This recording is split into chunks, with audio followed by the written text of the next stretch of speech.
welcome to another instalment of Butler's Speed Shop.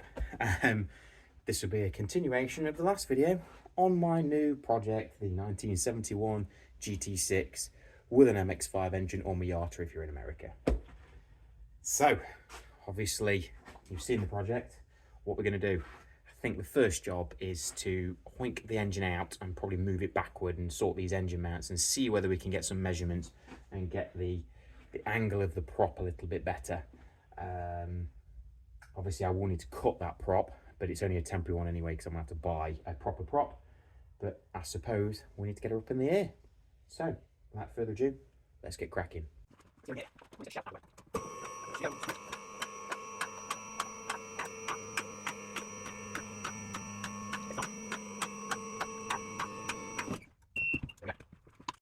Okay, so what I alluded to previously was this engine could do with being shifted back. So I think what we'll do is we'll undo the prop and we'll undo the engine mounts, flip them over, and then we'll place her further back. And what I'll do is I'll probably brace the engine from underneath before cutting any of these engine mounts. I'm hoping that the amount it goes down can mean we can get rid of these, so I'm going to move them because she's sitting too high. But I'm also hoping that if I can put it into position and get it kind of right, then we can just sit the bonnet on the front and see whether that goes in. But whether I can do that on my own, because that bonnet weighs a pretty ton really. Obviously the prop angle, we can keep the engine straight and the gearbox straight, and then it's supposed to be, I've got a diagram somewhere I believe, but what I'll try and do is keep it at between 4 and 7 degrees on the prop, so Triumph said, and we should be gravy then. Anyway, I suppose we just get the engine crane out, get the prop off, and here we go. We'll time lapse this.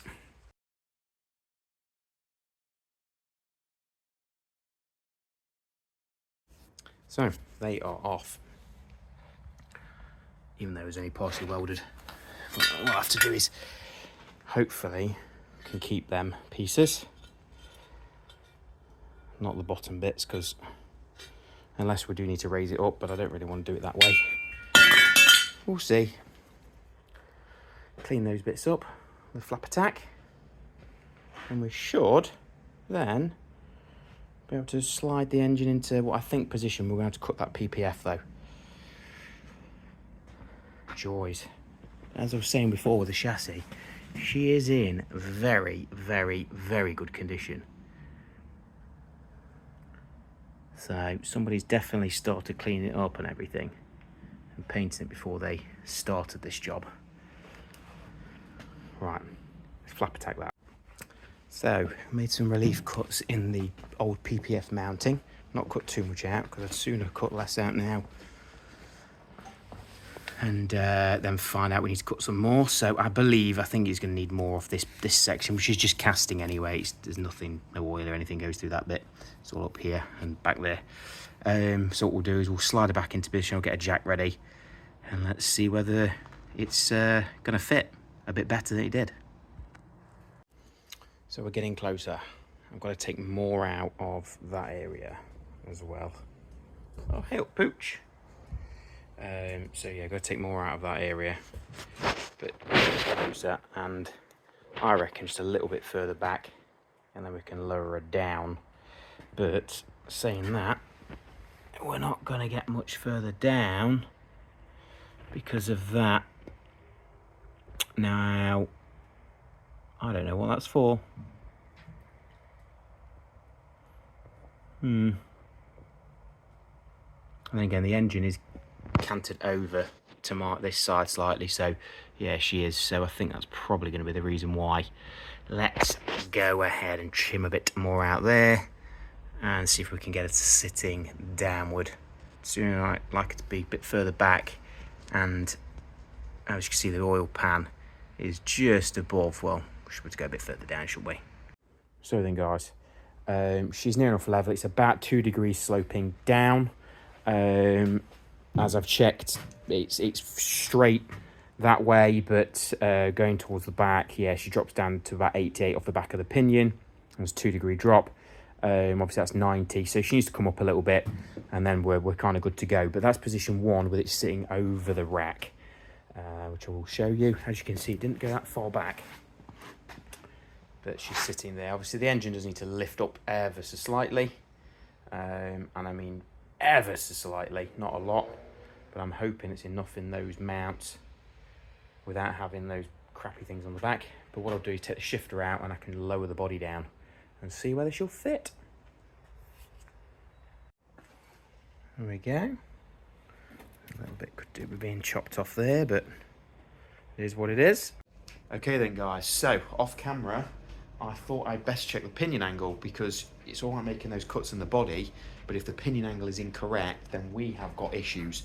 And I'm glad I did, because the engine in that position where it was sitting slightly over the steering rack, the pinion angle on the back I just couldn't get right unless the shifter would have been really high up. And as I said before, I don't want to be making cuts into the chassis at all.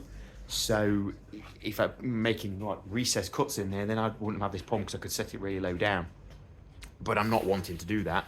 So basically what I've done, as you can probably just about make out, I will turn the camera around, is I've now shifted the engine further back again, probably about 30 mil back, and she's sitting 10 mil, maybe 20 mil I think, something like that, off the chassis itself. And the pinion angle, I managed to get the engine pretty much straight. The back pinion angle is 1 degree down, no, 1 degree up, and the pinion on the diff from standard is about 1 degree down. So obviously they have to equal each other out. It gives me about a 6 degree prop, which is on the cusp, but before, if I had the engine further up, we were getting like a 9 or 10 degree prop shaft angle, which it probably would have been fine. And I know other people have built their vehicles and it's been fine doing that. But no, my luck, I just get vibration. So I thought, right, we'll just redo it.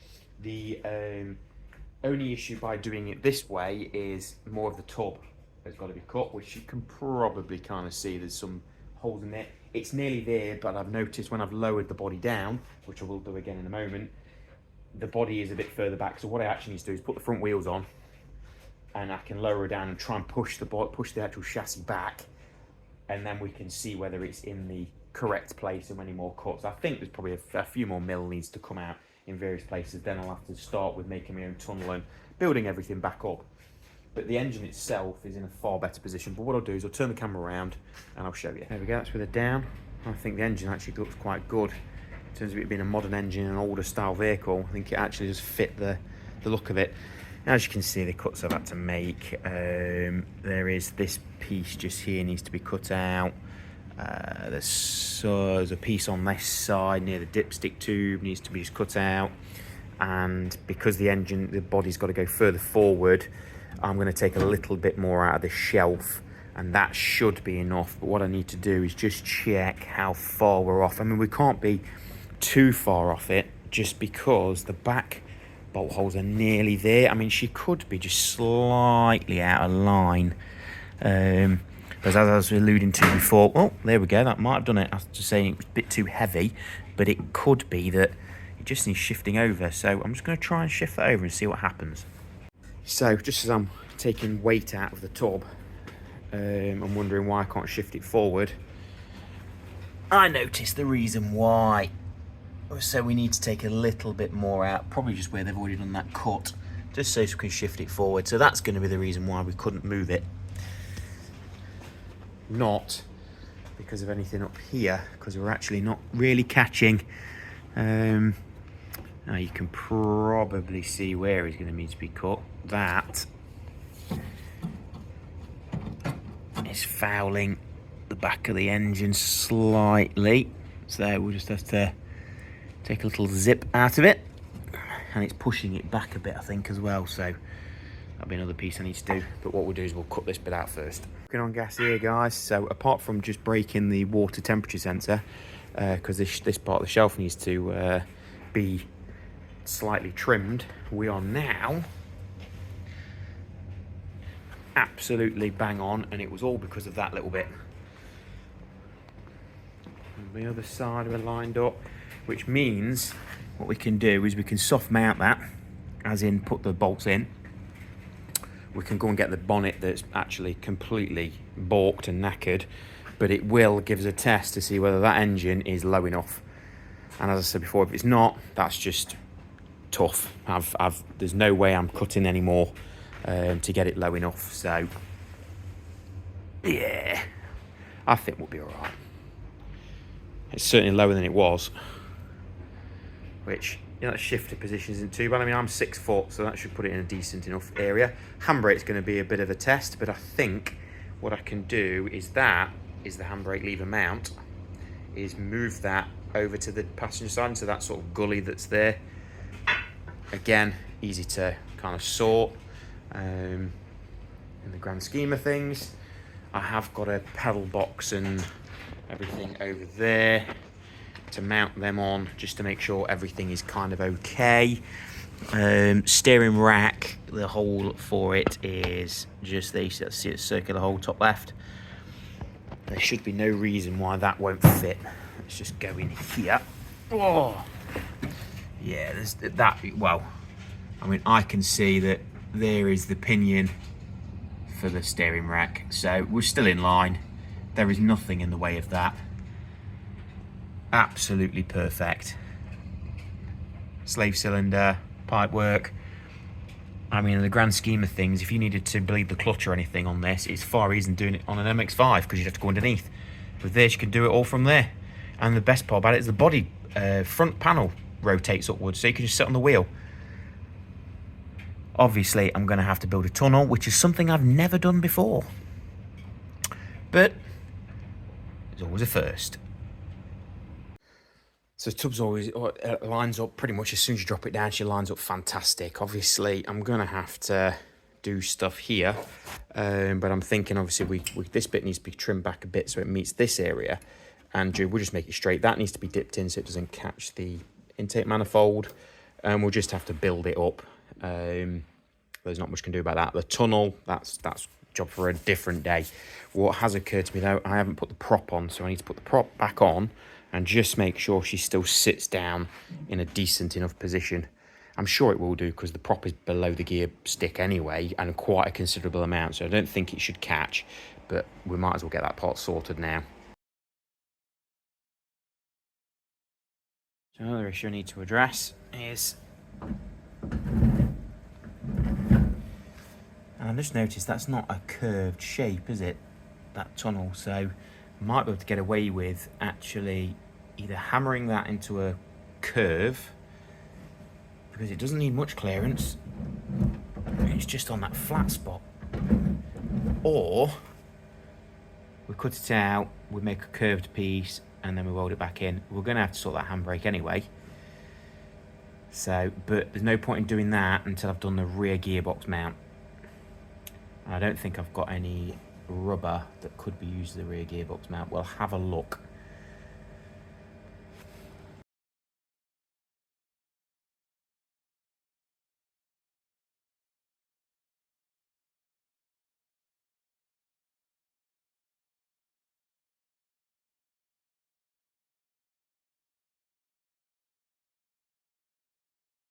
So, thought I'd just trial fit the bonnet, because then I definitely know the gearbox and everything can be sorted. And get the torch.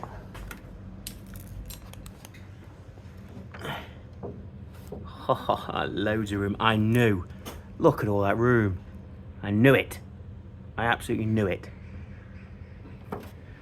This also means I reckon I can fit in that gap.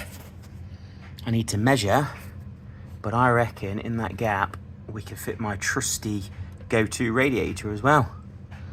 When it comes to these swaps, or literally any car I ever have, a Honda Civic radiator. Banging. Yeah. Chuff with that. Absolutely chuff. I mean, this bonnet is absolutely screwed, but it means I can now look for a better bonnet, because this one is complete toast. Absolute toast. I mean, it's even rotted away on these legs, and they've welded them up poorly. Oh, brilliant.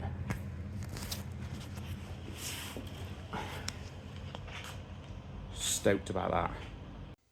Anyway, guys, I hope you enjoyed the video. If you did, please hit that like, subscribe, share, and everything else. It all helps out for the algorithm and everything else. My mic decided to stop, so that's the reason why you're having a voiceover. Anyway, I'll see you in the next one.